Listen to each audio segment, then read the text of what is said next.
तो फिजिक्स में देखिए हमारा पहला लेक्चर जो है वो है प्रकाश, लाइट। वेरी वेरी इंपॉर्टेंट है, हर एग्जाम में यहां से एक या दो क्वेश्चन जरूर पूछा जाता है। स्पेशली देखिए फ्रेंड्स, पीसीएस एग्जाम में और एसआई कांस्टेबल के एग्जाम में तो पूछा ही जाता है। तो अच्छे से समझिएगा, पहले सारा थ्योरी सेक्शन हम पढ़ लेते हैं, देन फिर सारे इंपॉर्टेंट क्वेश्चन जो है हम सॉल्व करेंगे। 70+ इंपॉर्टेंट क्वेश्चन है वो सारे क्वेश्चन सॉल्व करेंगे। तो चलिए थ्योरी की तरफ चलते हैं हम, उससे पहले एक इंपॉर्टेंट चलिए लेक्चर को हम स्टार्ट करते हैं। तो फ्रेंड्स, प्रकाश लाइट की हम बात करते हैं तो प्रकाश क्या होता है? प्रकाश एक प्रकार की ऊर्जा होती है जो कि खुद तो अदृश्य होता है पर अन्य वस्तुओं को क्या करता है, दृश्यमान करता है, मतलब दिखाता है। ओके, जब प्रकाश किसी वस्तु पर पड़ता है और उस वस्तु से टकराकर हमारी आंखों तक पहुंचता है तभी तो हम उस वस्तु को देख पाते हैं। अगर आप एक कमरे में हैं, ठीक है, और लाइट सारी बंद है तो आप कुछ भी नहीं देख सकते हो। पर जैसे ही प्रकाश किसी वस्तु पर टकराकर आपकी आंखों तक पहुंचता है तो आपको चीजें दिखना स्टार्ट हो जाती है। जैसा कि यहाँ पर आप एग्जाम्पल से समझ सकते हैं, प्रकाश जो है किसी वस्तु पर गिरकर हमारी आंखों तक पहुंचता है तभी वो वस्तु हमें दिखाई देती है। यहाँ पर देखिए हरे रंग का प्रकाश हमारी आंखों तक पहुंच रहा है, इसीलिए हमें घास जो है वो हरी दिखाई देती है। ठीक है, इसको हम अच्छे से और डिटेल में स्टडी करेंगे। आगे देखिए हम बात करते हैं प्रकाश के गुण की। प्रकाश विकिरणों की प्रकृति जो होती है वो तरंग और कण दोनों के समान होती है। मतलब हम बोल सकते हैं कि प्रकाश का गुण जो होता है वो ड्यूल नेचर का होता है। मतलब प्रकाश तरंग के फॉर्म में भी होता है और कण के फॉर्म में भी होता है, क्योंकि देखिए दोनों थ्योरी है इससे रिलेटेड। न्यूटन ने कहा था कि ये कण के फॉर्म में होता है और हाइगेंस ने बोला था कि ये तरंग के फॉर्म में होता है। नेक्स्ट हम डिस्कस करने वाले हैं प्रकाश का तरंग सिद्धांत, वेव थ्योरी ऑफ लाइट। तो प्रकाश का तरंग सिद्धांत जो है वो किसने दिया था? जर्मन वैज्ञानिक थे हाइगेंस। 1678 में इन्होंने प्रकाश का तरंग सिद्धांत दिया था। तो इन्होंने देखिए अपनी थ्योरी में कहा था कि प्रकाश जो होता है वो एक तरंग के रूप में आगे बढ़ता है, मतलब तरंग के फॉर्म में आगे बढ़ता है। ठीक है, और न्यूटन ने क्या कहा था कि प्रकाश जो है वो कण के फॉर्म में आगे बढ़ता है। तो यहाँ पर देखिए ध्यान रखिएगा, हाइगेंस का सिद्धांत था कि प्रकाश जो है वो तरंग के रूप में आगे बढ़ता है। प्रकाश तरंगे जो होती है, देखिए वो किस प्रकार की तरंगे होती है? अनुप्रस्थ तरंगे होती है। इसको इंग्लिश में बोला जाता है ट्रांसवर्स वेव। अब ये क्या होता है, हमारे दिमाग में डाउट आ रहा होगा, जबकि हम पहले भी पढ़ चुके हैं। ठीक है, एक बार इसको हम अच्छे से देखिए डिस्कस कर लेते हैं। जब किसी माध्यम में कोई तरंग संचरित होती है, मतलब आगे बढ़ती है किसी माध्यम में, कोई मीडियम में, तो माध्यम में देखिए बहुत सारे कण होते हैं, मॉलिक्यूल्स होते हैं। तो ये माध्यम के कण जो होते हैं उस तरंग के कारण क्या करते हैं? कंपन करने लगते हैं। ठीक है, कणों के कंपन की दिशा के अनुसार तरंगों के देखिए दो प्रकार होते हैं। एक होता है अनुप्रस्थ तरंगे जिसे ट्रांसवर्स वेव कहते हैं, और दूसरा होता है अनुदैर्ध्य तरंगे जिसे लॉन्गिट्यूडनल वेव कहते हैं। अब यहां पर हमने बात करी थी कि प्रकाश तरंगे जो होती है वो अनुप्रस्थ तरंगे होती है। तो अनुप्रस्थ तरंगे क्या होती है? तो देखिए तरंग जब माध्यम में आगे बढ़ती है, संचरित होती है, तो माध्यम के कण जो होते हैं वो ऑसिलेट करते हैं। तो जब उनका ऑसिलेशन तरंग के डायरेक्शन के लंबवत होता है, परपेंडिकुलर होता है, तो उस तरंग को हम क्या बोलते हैं? अनुप्रस्थ तरंग बोलते हैं, ट्रांसवर्स वेव बोलते हैं।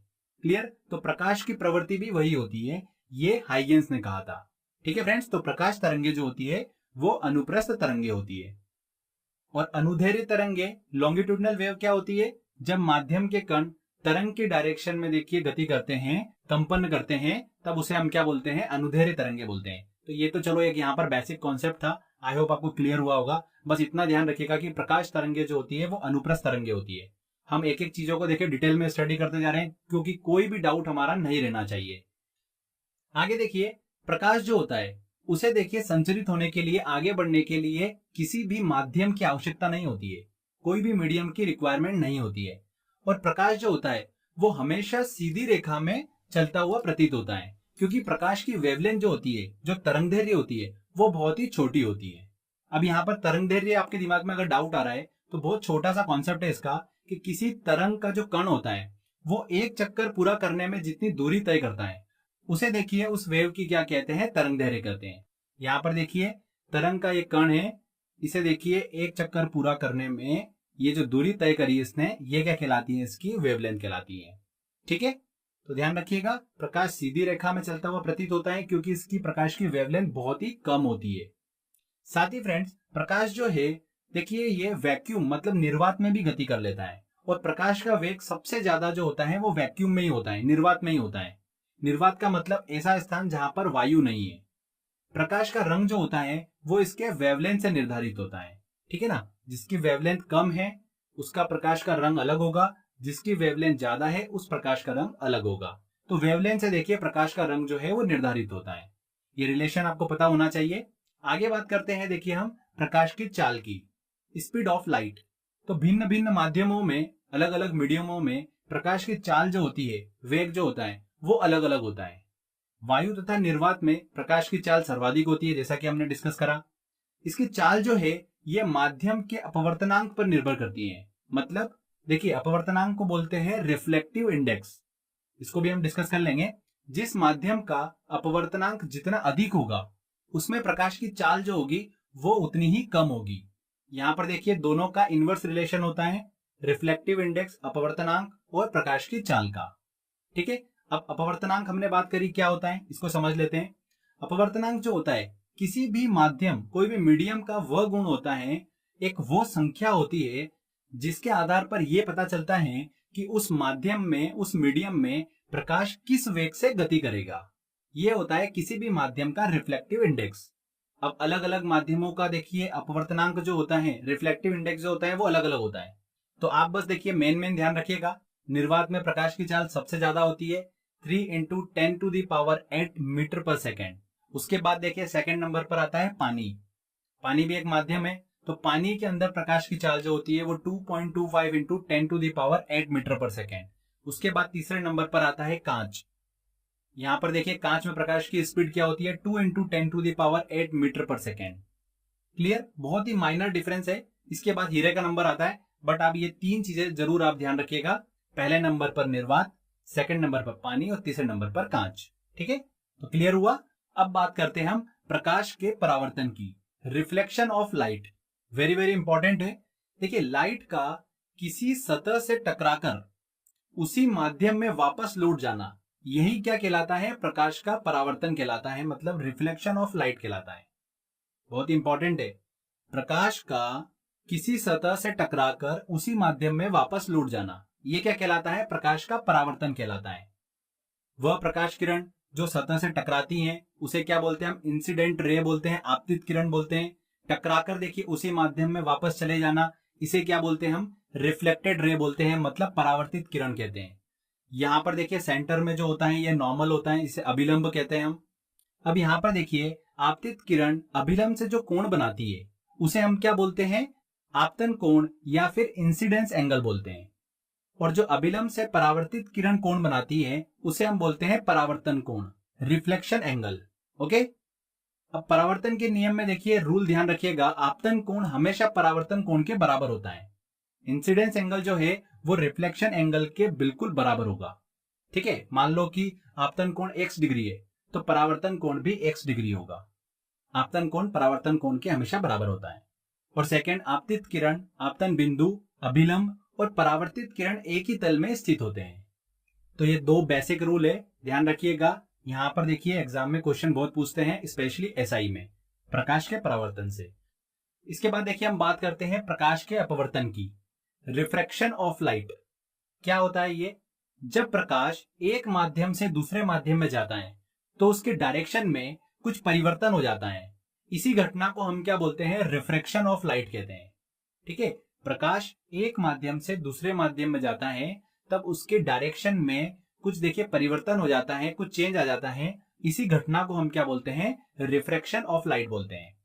जैसा कि देखिए डायग्रामेटिकली हम समझ सकते हैं कि एक रे है, जैसे ही ये एक माध्यम से दूसरे माध्यम में जा रही है तो इसके डायरेक्शन में देखिए यहाँ पर हमको परिवर्तन देखने को मिला है। तो यहाँ पर क्या हुआ, प्रकाश का अपवर्तन हुआ है। क्लियर। अब देखिए जब कोई प्रकाश किरण विरल माध्यम मतलब रेरर मीडियम से सघन माध्यम इंटेंसिव मीडियम में जाती है, जैसे कि हवा से अगर वो पानी में जा रही है तो वह अभिलंब की ओर झुक जाती है किरण। ध्यान रखिएगा, विरल माध्यम से सघन माध्यम में जाने पर प्रकाश की किरण अभिलंब की ओर झुक जाती है। सेकंड देखिए, जब कोई किरण सघन माध्यम से विरल माध्यम की तरफ जाती है, जैसे कि पानी से अगर हवा में जा रही है, तब वो अभिलंब से दूर हट जाती है। यहाँ पर देखिए पानी से देखिए जैसे हवा में गई तो वो अभिलंब से दूर हट गई। क्लियर। तो ये दो चीजें ध्यान रखिएगा। अगर हम अपवर्तन के कारण होने वाली कुछ घटनाओं की बात करते हैं, ठीक है, जो कि एग्जाम में यहीं से क्वेश्चन पूछा जाता है, तो देखिए पानी में डूबी हुई पेंसिल जो है वो हमें टेढ़ी दिखाई देती है। क्यों दिखाई देती है, अपवर्तन की घटना के कारण। सेकंड इसका एग्जांपल है, तारों का टिमटिमाते हुए दिखाई देना। जो तारे हैं उसकी लाइट जब हमारे आंखों तक पहुंचती है तो वायुमंडल की परतों में देखिए उस प्रकाश का अपवर्तन होता जाता है। इस वजह से देखिए तारे जो है हमें टिमटिमाते हुए दिखाई देते हैं। इसका एक और एग्जाम्पल, जल के अंदर डूबी हुई मछली वास्तविक गहराई से ऊपर उठी हुई दिखाई देती है। यह भी अपवर्तन की घटना के कारण होता है। सूर्यास्त के समय देखिए कुछ समय पहले और कुछ समय बाद तक सूर्य का दिखाई देना, यह भी अपवर्तन की घटना के कारण ही होता है। तो ये चारों एग्जाम्पल जो है ना, ये बार बार एग्जाम में पूछ लेते हैं, तो हमको अच्छे से दिमाग में सेट हो जाना चाहिए। फिर भी अगर आप कंफ्यूज होते हो तो मैं आपको देखिए एक ट्रिक बता देता हूं, उससे आप बहुत इजी तरीके से इसको याद रख सकते हो। जब भी किसी वस्तु या किसी सतह का अपने मार्ग से हटकर दिखना मतलब अपवर्तन की घटना है। ठीक है, ये दिमाग में सेट कर लेना। अगर आपसे पूछते हैं कि पानी के अंदर सिक्का रखा हुआ है जो कि अपनी वास्तविक गहराई से ऊपर उठ के दिखाई देता है, तो ये कौन सी घटना है? तल का अपने स्थान से कुछ हटकर दिखाई देना मतलब अपवर्तन की घटना है। ठीक है ना, पानी में डूबी हुई पेंसिल टेढ़ी दिखाई देना, वस्तु जो है वो देखिए अपने मार्ग से कुछ हटकर दिखाई दे रही है, तो मतलब अपवर्तन। क्लियर हुआ? तो इस तरीके से आप दिमाग में सेट कर सकते हो। आगे चल के हम बहुत सारे क्वेश्चन सोल्व करेंगे, वैसे ही आपको ये सारा याद हो जाएगा। इसके बाद हम बात करते हैं प्रकाश के पूर्ण आंतरिक परावर्तन की, टोटल इंटरनल रिफ्लेक्शन की। इसको समझने से पहले एक छोटा सा देखिए हमको कॉन्सेप्ट समझना है, जो कि है क्रिटिकल एंगल का, क्रांतिक कोण का। अभी क्रांतिक कोण क्या होता है देखिए समझिए। क्रांतिक कोण कुछ भी नहीं होता है, एक आपतन कोण का मान ही होता है। जो आपतन कोण हमने बात करी थी, इंसिडेंट रे जो होती है वो अभिलंब से जो कोण बनाती है उसी को हम आपतन कोण बोलते हैं। तो आपतन कोण का ही मान होता है क्रांतिक कोण, पर कैसा मान होता है ये हमको समझना है। आपतन कोण का ऐसा मान जिस पर अपवर्तन कोण का मान जो है वो 90 डिग्री हो जाए, तो उसे हम क्या बोलते हैं? क्रांतिक कोण कहते हैं। बहुत ही सिंपल है। आपतन कोण का ऐसा मान जिस पर अपवर्तन कोण का मान 90 डिग्री हो जाए, उसे हम क्या बोलते हैं? क्रांतिक कोण कहते हैं। बहुत ही सिंपल कॉन्सेप्ट है, ज्यादा इसमें हमको कंफ्यूजन नहीं होना है। यहां पर आप देखिए डायग्रामेटिकली इस चीज को अच्छे से समझ सकते हैं। अब बात करते हैं हम प्रकाश के पूर्ण आंतरिक परावर्तन की, जिसको आपको समझने में बड़ी आसानी होगी। जब प्रकाश किरण सघन माध्यम से विरल माध्यम में जाती है, हाई डेंसिटी से लो डेंसिटी मीडियम में जाती है, तब प्रकाश के किरण के आपतन कोण का मान क्रांतिक कोण के मान से अधिक हो जाता है। तब वह किरण वापस उसी माध्यम में लौट आती है। इसे ही हम क्या बोलते हैं? प्रकाश का पूर्ण आंतरिक परावर्तन कहते हैं। आपतन कोण का मान जब क्रांतिक कोण के मान से ज्यादा हो जाए, तब प्रकाश किरण जो है वो उसी माध्यम में वापस लौट आती हैं। इसे ही हम क्या बोलते हैं? प्रकाश का पूर्ण आंतरिक परावर्तन कहते हैं, टोटल इंटरनल रिफ्लेक्शन कहते हैं। ठीक है, बहुत ही सिंपल था। इसके एग्जाम्पल देखिए बहुत एग्जाम में पूछे जाते हैं। क्या क्या एग्जाम्पल है? हीरे का देखिए चमकना पूर्ण आंतरिक परावर्तन की घटना के कारण होता है। ठीक है ना, हीरा जो है वो हमें चमकता हुआ दिखाई देता है, इसका मेन कारण होता है पूर्ण आंतरिक परावर्तन की घटना के कारण। पानी में पड़ी हुई परख नली जो है वो हमें चमकीली दिखाई देती है। कांच का चटका हुआ भाग जो है वो देखिए हमें चमकीला दिखाई देता है, टोटल इंटरनल रिफ्लेक्शन के कारण। साथ ही वेरी वेरी इंपॉर्टेंट एग्जाम में क्वेश्चन पूछा गया था, ये ऑप्टिकल फाइबर जो है, प्रकाश तंतु जो है, ये पूर्ण आंतरिक परावर्तन के सिद्धांत पर ही काम करता है। ठीक है, संचार में यूज होता है ऑप्टिकल फाइबर, तो उसमें देखिए पूर्ण आंतरिक परावर्तन के सिद्धांत पर ही वो काम करता है। इसके अलावा कुछ एग्जाम्पल और है। रेगिस्तान में मरीचिका का दिखाई देना, मतलब रेगिस्तान में पेड़ अथवा वस्तुओं का प्रतिबिंब उल्टा दिखाई देना। ठीक है ना, हमें भ्रम होना, पानी का भ्रम होना, ये देखिए टोटल इंटरनल रिफ्लेक्शन के कारण ही होता है। अब ऐसा क्यों दिखाई देता है हमें, इसको देखिए थोड़ा सा हम डिटेल में पढ़ लेते हैं। गर्मी के समय में क्या होता है? रेगिस्तान में रेत के समीप की वायु जो है वो गर्म हो जाती है। गर्म वायु हो जाती है तो ये मतलब लो डेंसिटी वाली एयर हो गई। ऊपर की वायु ठंडी होती है, मतलब हाई डेंसिटी वाली एयर है। इस प्रकार रेत के पास वाली एयर का घनत्व जो है वो कम होता है, ऊपर वाली एयर का घनत्व जो है वो ज्यादा होता है। तो यहाँ पर देखिए दो माध्यम बन गए। तो जब सूर्य की किरण किसी ऑब्जेक्ट पर पड़ती है और पड़ने के बाद परावर्तित होकर आगे बढ़ती है, तो अपवर्तन की घटना के कारण अभिलंब से दूर हट जाती है और सतह से देखिए पूर्ण आंतरिक परावर्तन की घटना के कारण ऊपर की ओर उठने लगती है। ऊपर उठते समय ये विरल माध्यम से सघन माध्यम की ओर जारी होती है, तो अभिलंब की ओर झुक जाती है और किसी व्यक्ति को यह किरण पृथ्वी के नीचे से आती हुई प्रतीत होती है, जिस कारण से उसे दृष्टि भ्रम हो जाता है। मतलब रेगिस्तान में पेड़ या वस्तुओं का प्रतिबिंब जो है उसे उल्टा दिखाई देने लगता है, मतलब वहां पर मरीचिका जो है वो दिखाई देने लगती है। ठीक है, दृष्टि भ्रम हो जाता है। तो यही कारण होता है जो कि मैंने आपको थोड़ा सा डिटेल में बता दिया। डिटेल में एग्जाम में नहीं पूछते, सिंपल सा डायरेक्टली पूछते हैं कि रेगिस्तान में मरीचिका का दिखाई देना किस कारण से होता है। प्रकाश के परावर्तन के कारण होता है, अपवर्तन के कारण होता है, पूर्ण आंतरिक परावर्तन के कारण होता है। तो किस कारण होता है? पूर्ण आंतरिक परावर्तन के कारण होता है। क्लियर? इसके अलावा देखिए मेडिकल फील्ड में भी इसका यूज होता है। शरीर के आंतरिक अंगों को देखने के लिए एक तकनीक है एंडोस्कोपी, फुल इंटरनल रिफ्लेक्शन पर आधारित होती है ये। तो एंडोस्कोपी जो है देखिए ये टोटल इंटरनल रिफ्लेक्शन पर आधारित होती है। ये सारे एग्जाम्पल वेरी वेरी इंपॉर्टेंट है, सीधे एग्जाम में पूछते हैं। तो आपको समझ में आ गया होगा टोटल इंटरनल रिफ्लेक्शन। आगे बढ़ते हैं, अब बात करते हैं हम प्रकाश का वर्ण विक्षेपण, डिस्पर्जन ऑफ लाइट। देखिए अब ये क्या होता है, बहुत ही सिंपल है। श्वेत प्रकाश का अपने अवयवी रंगों में विभाजित होना, इस क्रिया को ही क्या बोलते हैं? वर्ण विक्षेपण कहते हैं, डिस्पर्जन ऑफ लाइट कहते हैं। प्रकाश के वर्ण विक्षेपण की खोज जो है वो किसने करी थी? आइजक न्यूटन ने की थी। ठीक है, एग्जाम में क्वेश्चन पूछा था, ध्यान रखिएगा, आइजक न्यूटन ने ही वर्ण विक्षेपण की खोज की थी। सूर्य के प्रकाश में रंगों की संख्या कितनी होती है? 7 होती है। ओके, यहां पर देखिए कांच के प्रिज्म का यूज किया गया और व्हाइट लाइट को उसके अवयवी रंगों में विभाजित किया गया। मतलब यहाँ पर देखिए अलग अलग 7 रंग जो है वो निकल कर आए। इसे ही क्या बोलते हैं हम? प्रकाश का वर्ण विक्षेपण कहते हैं। यहाँ पर देखिए फ्रेंड्स, जो बैंगनी रंग है देखिए वो सबसे ज्यादा जो है विक्षेपित हुआ है। देख रहे हैं आप, यहाँ पर लाल रंग जो है वो बहुत ही कम विक्षेपित हुआ है। तो जिस रंग की वेवलेंथ अगर ज्यादा होगी उसका देखिए डिस्पर्जन जो होगा वो उतना ही कम होगा। वेवलेंथ अगर ज्यादा होगी तो डिस्पर्जन कम होगा। तो यहाँ पर लाल रंग की देखिए वेवलेंथ सबसे ज्यादा है, तो उसका देखिए डिस्पर्जन यहाँ पर सबसे कम हुआ है।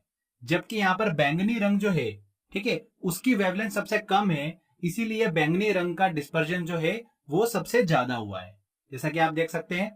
अब यहाँ पर देखिए इन 7 रंगों का क्रम जो है वो हमको दिमाग में रखना है। तो स्टार्टिंग से रेड से लेकर हम देखिए बैंगनी रंग तक जो है वो कलर को दिमाग में रखेंगे। कैसे? इसकी शॉर्ट ट्रिक है जो कि आपको भी पता होगी, बेजानी हपी नाला। बैंगनी रंग, जामुनी रंग, नीला रंग, हरा रंग, पीला, नारंगी रंग और लाल रंग। ठीक है, ये 7 रंग जो है वो हमें प्राप्त होते हैं। इसमें से देखिए जो प्राइमरी रंग है, मेन रंग जो है वो कौन कौन से हैं? लाल रंग, हरा रंग और नीला रंग।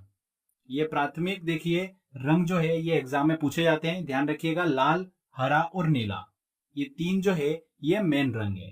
क्लियर?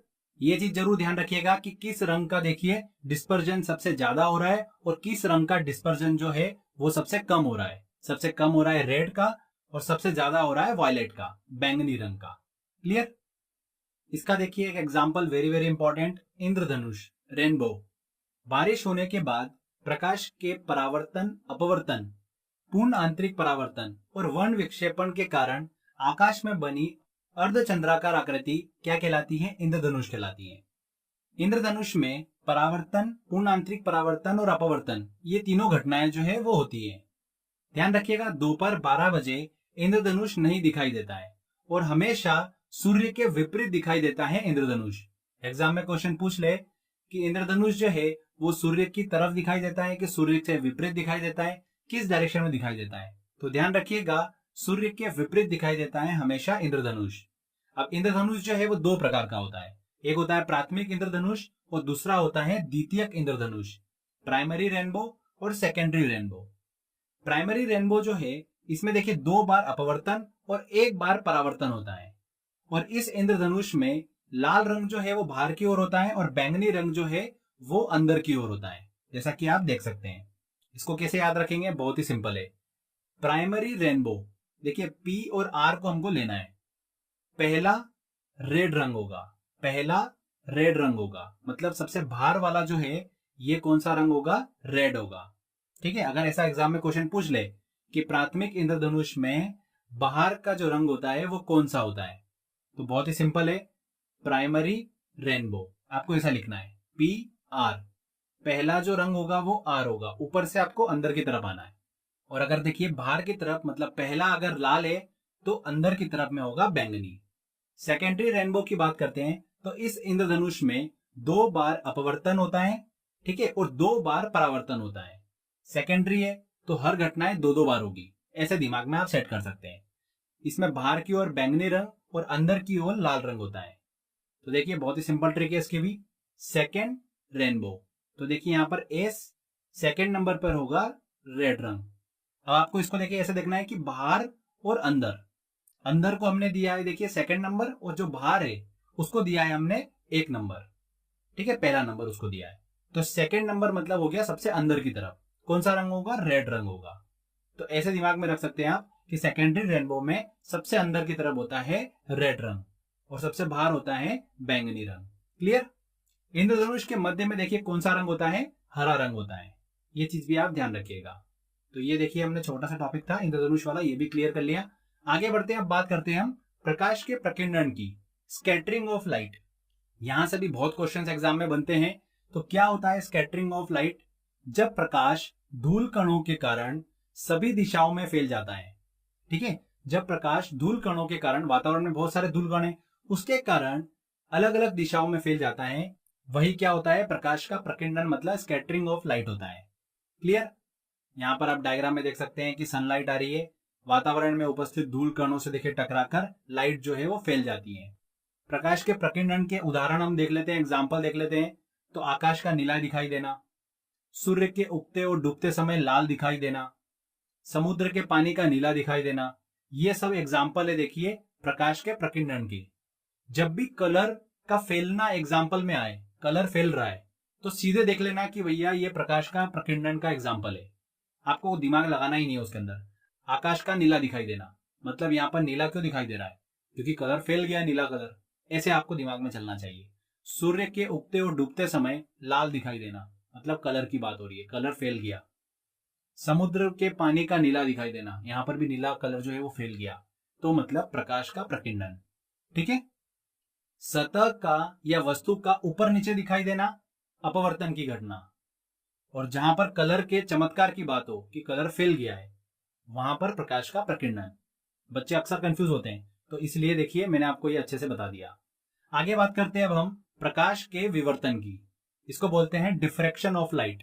विवर्तन का मतलब होता है डिफ्रैक्शन। तो जब प्रकाश किसी अत्यंत सूक्ष्म छिद्र से होकर गुजरता है, तब वो अपने किनारे से थोड़ा विचलित हो जाता है, मतलब अपने मार्ग से थोड़ा सा हट जाता है। इसे ही हम क्या बोलते हैं, प्रकाश का विवर्तन कहते हैं, डिफ्रैक्शन ऑफ लाइट कहते हैं।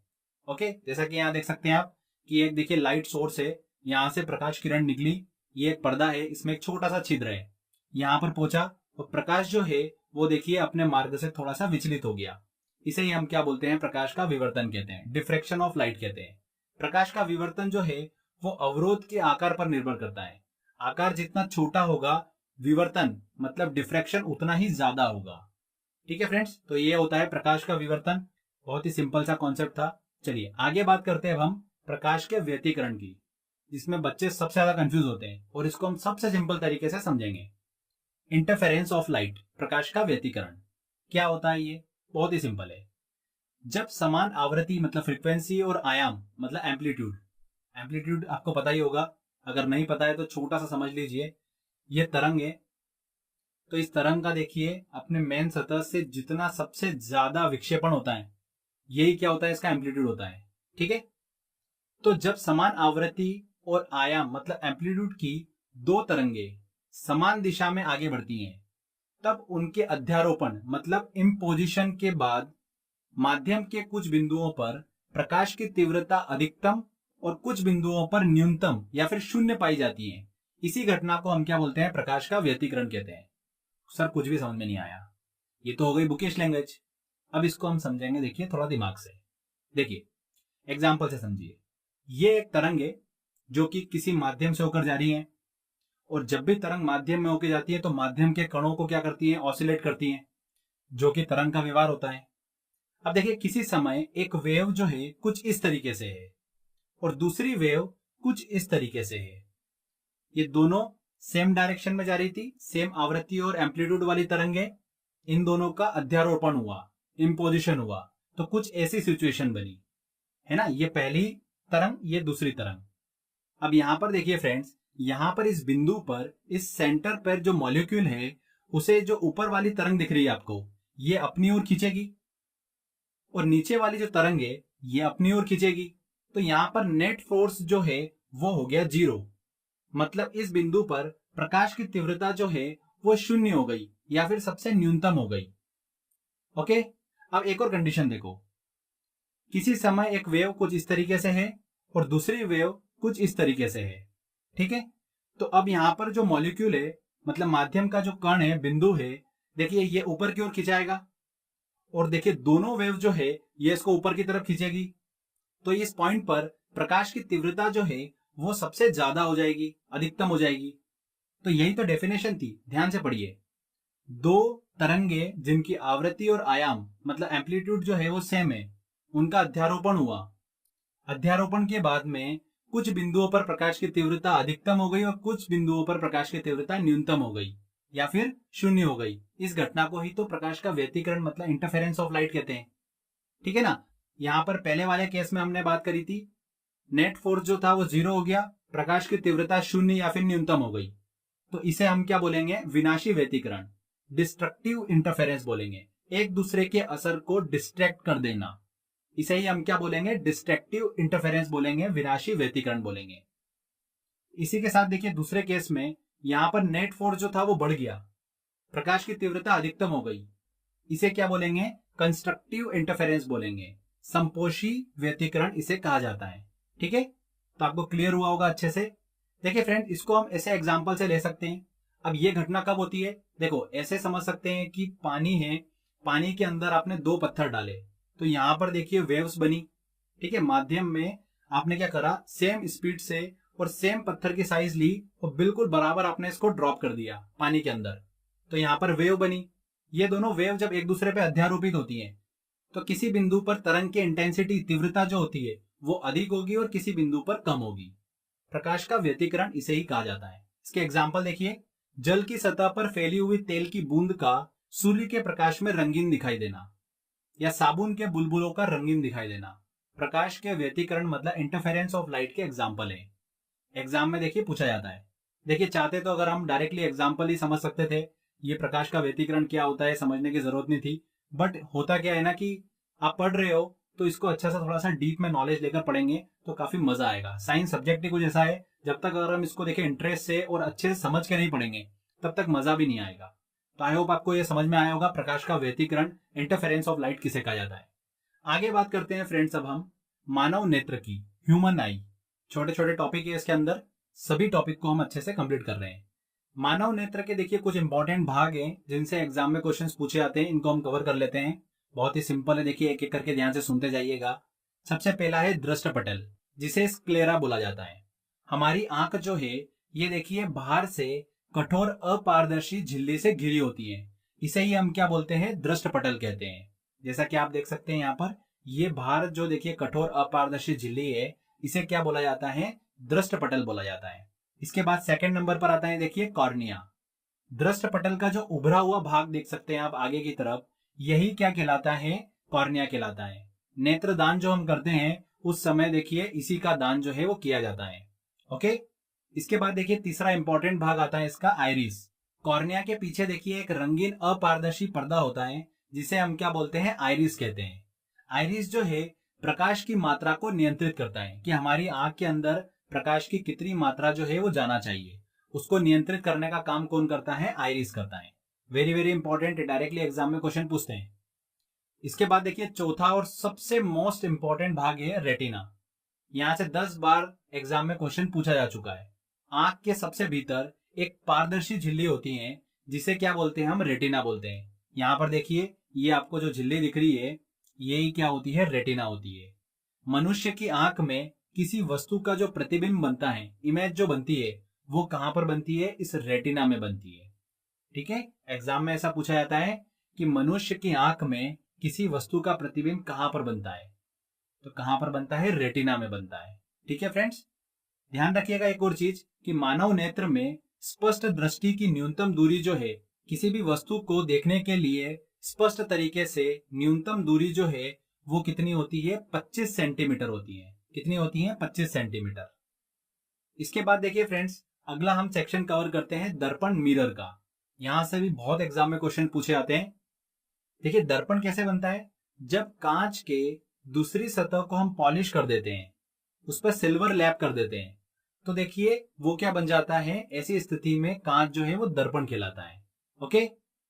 अब दर्पण में जैसा कि आप देख सकते हैं कि ये बच्चा खड़ा हुआ है अपना प्रतिबिंब देख रहा है, अपनी इमेज देख रहा है। तो प्रतिबिंब इमेज ये भी देखिए दो प्रकार की होती है, एक होता है आभासी और एक होता है वास्तविक प्रतिबिंब। तो समझ लेते हैं इसको। प्रतिबिंब क्या होता है? पहली बात तो किसी स्रोत से प्रकाश किरणें निकलकर जब परावर्तन और अपवर्तन के बाद जिस बिंदु पर मिलती हैं, ठीक है, या जिस बिंदु पर मिलती हुई दिखाई देती हैं, उसे ही हम क्या बोलते हैं? वस्तु का प्रतिबिंब बोलते हैं। प्रतिबिंब दो प्रकार के होते हैं, एक होता है देखिए आभासी और एक होता है वास्तविक। सबसे पहले हम बात करते हैं आभासी प्रतिबिंब, वर्चुअल इमेज। जब प्रकाश किरण परावर्तन और अपवर्तन के बाद जिस बिंदु से आती हुई प्रतीत होती है, जिस बिंदु से आता हुआ हमें आभास हो रहा है, उसे ही हम आभासी प्रतिबिंब मतलब वर्चुअल इमेज बोलते हैं। आभासी प्रतिबिंब ध्यान रखिएगा सदैव सीधा बनता है। आभासी प्रतिबिंब वर्चुअल इमेज जो है हमेशा सीधी बनती है, उल्टी नहीं बनती है। जब प्रकाश किरण परावर्तन और अपवर्तन के बाद जिस बिंदु पर मिलती हैं, तब बनने वाला ऐसा प्रतिबिंब जो है वो कौन सा होता है? वास्तविक होता है, रियल इमेज होता है। वास्तविक प्रतिबिंब सदैव उल्टा बनता है। क्लियर? तो ये दोनों चीज ध्यान रखिएगा, आभासी प्रतिबिंब हमेशा सीधा बनता है, वास्तविक प्रतिबिंब हमेशा उल्टा बनता है। बात करें कि दर्पण जो है वो कितने प्रकार के होते हैं, तो दो प्रकार के होते हैं। एक होता है समतल दर्पण जिसे प्लेन मिरर कहा जाता है, और दूसरा होता है स्फेरिकल मिरर मतलब गोलीय दर्पण। ये दो प्रकार के मिरर होते हैं। सबसे पहले बात करते हैं हम समतल दर्पण की। तो देखिए दैनिक जीवन में जिस दर्पण का उपयोग हम करते हैं, सुबह शाम कांच में हम देखते हैं, वो कौन सा दर्पण होता है? समतल दर्पण होता है, प्लेन मिरर होता है। समतल दर्पण का प्रतिबिंब सदैव ध्यान रखिएगा आभासी और सीधा बनता है। आभासी प्रतिबिंब हमेशा सीधा ही होता है, ये तो हमने पढ़ ही रखा है। समतल दर्पण का प्रतिबिंब सदैव आभासी होता है, ये चीज आपको पता होना चाहिए। ठीक है, डायरेक्टली एग्जाम में क्वेश्चन पूछते हैं, आभासी और सीधा होता है। समतल दर्पण से वस्तु को जितना दूर रखा जाता है, उसका प्रतिबिंब भी उतनी ही दूरी पर बनता है। ध्यान रखिएगा फ्रेंड्स, समतल दर्पण से वस्तु को जितना दूर रखा जाता है, उसका प्रतिबिंब भी उतनी ही दूर बनता है। ठीक है फ्रेंड्स, ये ध्यान रखिएगा। एसआई कांस्टेबल जितनी भी एग्जाम में यहां से बहुत क्वेश्चन जो है वो बनते हैं, तो ये एक बेसिक कॉन्सेप्ट था। इसके बाद हम बात करते हैं गोलीय दर्पण की, स्फेरिकल मिरर की। तो ये दो प्रकार के होते हैं, एक होता है उत्तल दर्पण जिसे बोलते हैं कॉन्वेक्स मिरर, और एक होता है अवतल दर्पण जिसे बोलते हैं कॉनकेव मिरर। यहाँ पर बच्चों को बहुत कंफ्यूजन होता है कि कौन सा उत्तल दर्पण होता है, कौन सा कॉन्वेक्स होता है, कौन सा दर्पण जो है वो अवतल दर्पण होता है, किसकी सतह बाहर उभरी होती है, ठीक है, प्रकाश कहाँ से टकराता है। सारे कंफ्यूजन जो है आज आपके खत्म होने वाले हैं। अगर आप ध्यान से जो मैं बता रहा हूँ अगर वो पढ़ लोगे तो एग्जाम में आप कभी भी गलत नहीं करके आओगे। ठीक है, देखिए उत्तल दर्पण की हम सबसे पहले बात करते हैं। यहाँ पर इस दर्पण में प्रकाश किरण जिस सतह से टकराती हैं वह बाहर की ओर उभरा होता है, और दूसरी ओर क्या होती है? पॉलिश होती है।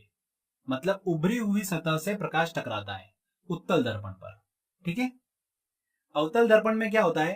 प्रकाश किरण जिस सतह से टकराती हैं वह अंदर की ओर होता है, और दूसरी ओर क्या होती है? पॉलिश होती है।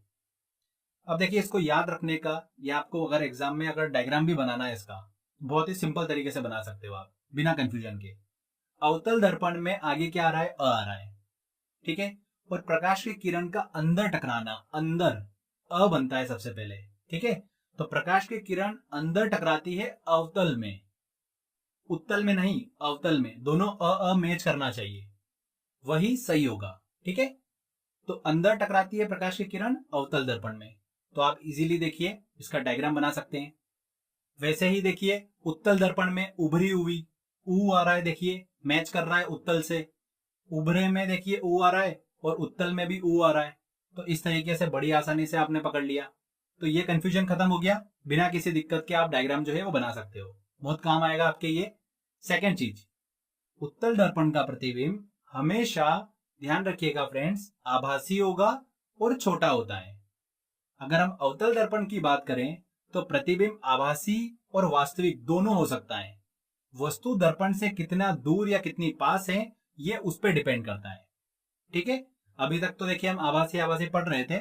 समतल दर्पण में हमेशा आभासी बनता है, उत्तल दर्पण में भी आभासी बनता है, अवतल दर्पण में आभासी या फिर वास्तविक दोनों हो सकता है। डिपेंड करता है कि वस्तु जो है वो दर्पण से कितना दूर या पास में है। क्लियर? साथ ही अवतल दर्पण का प्रतिबिंब जो है मुख्यतः बड़ा बनता है। तो फ्रेंड्स, कौन से दर्पण में प्रतिबिंब बड़ा और कौन से दर्पण में प्रतिबिंब छोटा बनता है। इसकी ट्रिक है बहुत ही सिंपल। यहाँ पर नाम देखिए उत्तल और अवतल। कौन सा देखिए नाम बड़ा है। अवतल में 4 अक्षर है, उत्तल में देखिए 3 अक्षर है, तो अवतल बड़ा हुआ मतलब प्रतिबिंब बड़ा बनाएगा। उत्तल देखिए छोटा है मतलब प्रतिबिंब छोटा बनाएगा। वैसे ही इंग्लिश में भी देखिए आप कॉन्वेक्स और कॉनकेव को समझ सकते हैं। कॉन्वेक्स देखिए छोटा है, कॉनकेव बड़ा, तो वैसे इजीली आपका निकल जाएगा। तो ये ट्रिक बहुत ही काम आने वाली है, क्योंकि इनकी जो एप्लीकेशन है जहां पर ये उपयोग होते हैं वहां पर आप अपना दिमाग लगाएंगे तो आपको इजीली आंसर मिल जाएगा। अवतल दर्पण प्रतिबिंब आभासी या वास्तविक दोनों बना सकता है। मुख्यतः देखिए बड़ा प्रतिबिंब बनाता है। तो आपको अच्छे से क्लियर हो गया होगा।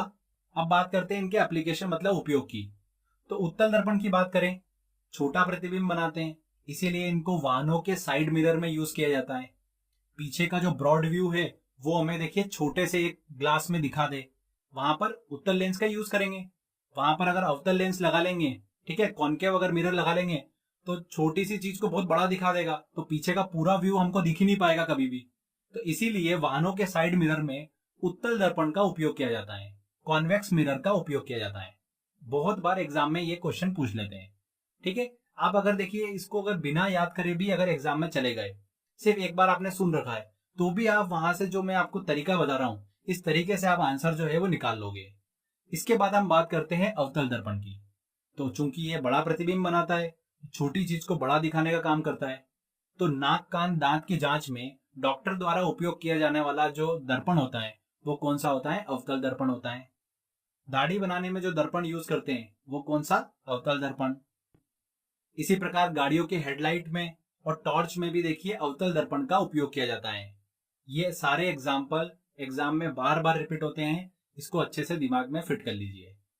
इसके बाद देखिए दृष्टि दोष वाले टॉपिक को हम अच्छे से डिस्कस कर लेते हैं। इसमें देखिए उत्तल और अवतल लेंस का उपयोग किया जाता है, पर कब कब किया जाता है ये थोड़ा सा हमको कंफ्यूजन होता है, तो इस कंफ्यूजन को भी हम क्लियर कर लेंगे। देखिए सबसे पहले हम बात करते हैं निकट दृष्टि दोष की, जिसे बोला जाता है मायोपिया।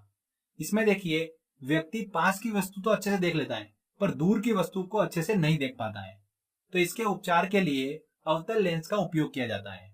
ओके, इसको याद रखने की ट्रिक बताऊंगा। पहले हम दूरदृष्टि दोष को भी अच्छे से डिस्कस कर लेते हैं। दूरदृष्टि दोष में देखिए जिसे बोला जाता है हाइपरमेट्रोपिया, इसमें व्यक्ति दूर की वस्तु तो अच्छे से देख लेता है पर पास की वस्तु अच्छे से नहीं देख पाता है। मतलब हमेशा ध्यान रखना, अपोजिट लेना है आपको। दूरदृष्टि दोष में दूर की वस्तु अच्छे से देख लेगा पर पास की वस्तु नहीं देख पाएगा। इसके उपचार के लिए फ्रेंड्स उत्तल लेंस का उपयोग किया जाता है। अब इसको याद करने की हम ट्रिक देख लेते हैं कि निकट दृष्टि दोष में कौन सा लेंस उपयोग किया जाता है। डायरेक्टली एग्जाम में क्वेश्चन पूछते हैं, पीएससी एग्जाम में क्वेश्चन पूछा गया था, निकट दृष्टि दोष में कौन सा लेंस जो है वो उपयोग किया जाता है।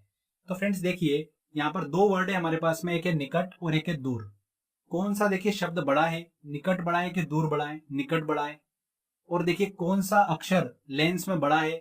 अवतल लेंस बड़ा है कि उत्तल लेंस बड़ा है? अवतल। 4 अक्षर इसमें आ रहे हैं, मतलब निकट दृष्टि दोष में अवतल लेंस का उपयोग किया जाएगा। क्लियर?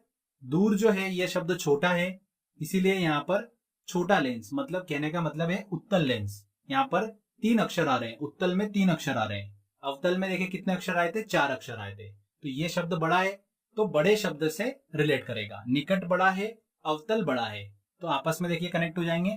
दूर छोटा है और उत्तल छोटा है तो ये आपस में कनेक्ट हो जाएंगे। इस तरीके से देखिए बड़ी आसानी से आप आंसर जो है एग्जाम में लगा लोगे। क्लियर? इसके बाद एक और दोष आता है, देखिए जरा दृष्टि दोष। इसमें व्यक्ति ना तो पास की वस्तु को देख पाता है और ना ही दूर की वस्तु को अच्छे से देख पाता है। इसके उपचार के लिए उत्तल लेंस और अवतल लेंस दोनों का उपयोग किया जाता है। तो फ्रेंड्स आई होप आपको ये वाला सेक्शन जो है अच्छे से क्लियर हो गया होगा। तो फ्रेंड्स यहाँ पर देखिए हमारा लाइट वाला पूरा टॉपिक अच्छे से कंप्लीट होता है। सारी थ्योरी जो है वो हमने कंप्लीट कर ली है। इससे बाहर आपका एग्जाम में कुछ भी नहीं जाने वाला है। अब बारी है दोस्तों, देखिए जो हमने थ्योरी पढ़ी है इससे रिलेटेड क्वेश्चंस लगाने की। तो लास्ट देखिए 10-12 साल में इस टॉपिक से जितने भी क्वेश्चंस पूछे हैं वो सारे क्वेश्चन जो है टेस्ट वाले सेक्शन में कवर करेंगे। तो फ्रेंड्स वो भी देखिए लेक्चर बहुत ही इंपॉर्टेंट है, तो आपको वो लेक्चर भी अच्छे से कंप्लीट करना है, तभी आपका ये टॉपिक जो है पूरा कंप्लीट हो पाएगा। 70+ क्वेश्चंस मैंने निकाले हैं, अगर आप वो लगा लेते हो तो लाइट वाले टॉपिक से मैं गारंटी देता हूं आपका कभी भी क्वेश्चन गलत नहीं होगा। क्वेश्चंस की प्रैक्टिस करना उतना ही जरूरी है जितना ये थ्योरी सेक्शन पढ़ना था। और जहां तक देखिए ये थ्योरी सेक्शन आप भले रिवाइज मत करो, पर वो क्वेश्चंस की प्रैक्टिस जरूर एग्जाम में करके जाना, क्योंकि क्वेश्चन उन्हीं में से बनेगा। एक बार थ्योरी जरूर भूल जाओगे आप, पर क्वेश्चंस बार बार सॉल्व करोगे ना तो आपकी प्रैक्टिस अच्छे से बनी रहेगी। एग्जाम में देखिए उस टेस्ट में से सीधे सीधे क्वेश्चन आपसे पूछ लेंगे, तो टेस्ट जरूर लगाइएगा। आज के बस इस वीडियो में इतना ही था। पूरा थ्योरी सेक्शन हमारा कंप्लीट हो गया। नेक्स्ट वीडियो में हम इसका पूरा टेस्ट लगाएंगे। तो फ्रेंड्स, अगर आपको ये वीडियो अच्छा लगा है, मेहनत अच्छी लगी है, तो प्लीज एक लाइक जरूर कर दीजिएगा वीडियो को शेयर कर दीजिए। और अगर आपने अभी तक चैनल को सब्सक्राइब नहीं करा है तो सब्सक्राइब भी कर लीजिए, क्योंकि इस तरीके के बेनिफिशियल वीडियो जब भी मैं आपके लिए लेकर आऊंगा आपको उसका अपडेट मिलता रहेगा। तो फ्रेंड्स, मिलते हैं अगले वीडियो में। जय हिंद, जय भारत।